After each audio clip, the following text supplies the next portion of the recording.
Ilmu fadail yang kita nak bicarakan di sini dalam kitab ni ialah ilmu yang membincangkan berkaitan persamaan dan perbandingan antara baginda SAW dan para nabi-nabi alaihimussalam yang lain. Jadi ilmu fadail ni nak bincang berkenaan dengan kelebihan Nabi SAW. Ada kelebihan Nabi yang sama dengan para nabi yang lain, tetapi baginda memiliki kelebihan yang para nabi yang lain tak ada.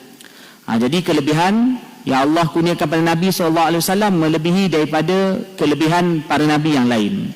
Baik, asasnya ialah setiap apa kelebihan yang diperolehi bagi setiap nabi alaihimussalam yang lain, pasti juga kelebihan tersebut diperolehi bahkan lebih lagi kepada junjungan baginda Nabi SAW. Maknanya kalau apa-apa kelebihan yang Allah bagi pada nabi yang terdahulu, kelebihan yang sama juga Allah bagi pada Nabi SAW, bahkan lebih lagi daripada nabi yang lain. Dalam Al-Quran Allah ada bagi tahu tilkar rusulu faddalna ba'dahum ala ba'd. Allah kata ada para rasul yang Allah lebihkan daripada rasul yang lain. Minhum man kallamallah, ada yang boleh bercakap dengan Allah Ta'ala, berbicara dengan Allah, Nabi Musa AS.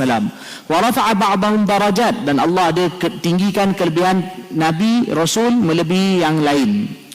Jadi kalau para rasul alaihissalam dan para nabi yang terdahulu, mereka ada kelebihan yang nabi lain tak ada, atau rasul lain tak ada.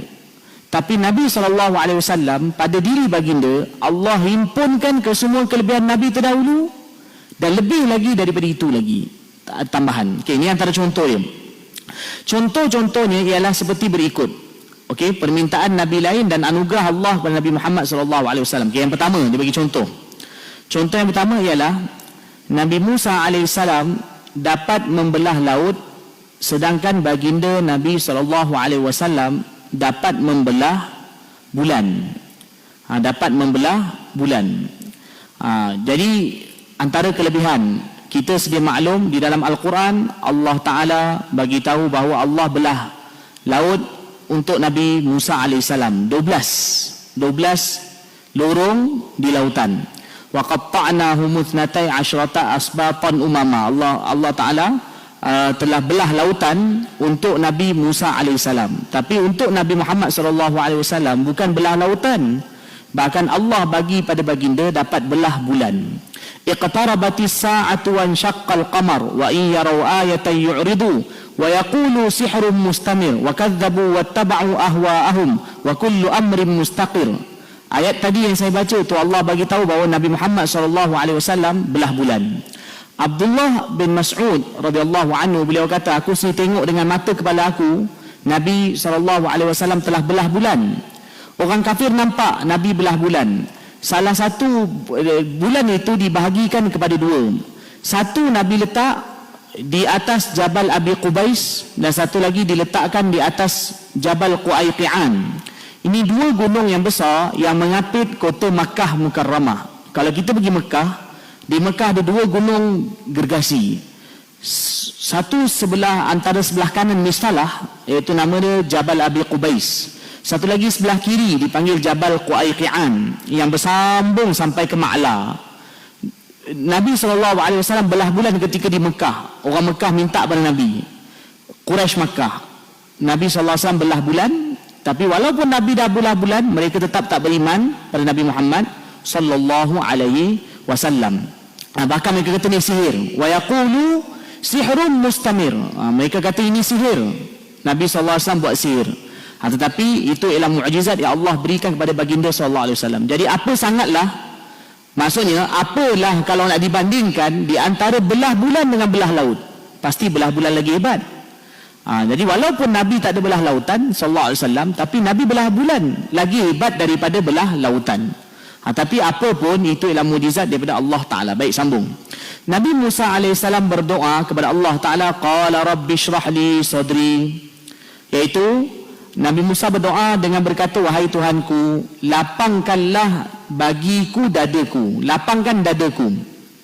Tetapi Allah Ta'ala menyebut sendiri kepada baginda sallallahu alaihi wasallam, alam nashrah laka sadrak, bukankah kami telah melapangkan bagimu dadamu wahai Muhammad. Mana bukankah kami telah melapangkan dadamu wahai Muhammad? Maksud Nabi Musa AS minta kepada Allah dilapangkan dada.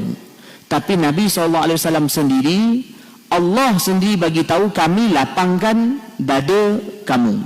Nabi Musa AS berkata, mana berdoa, berkata, wa ajiltu ilaika rabbi litarda.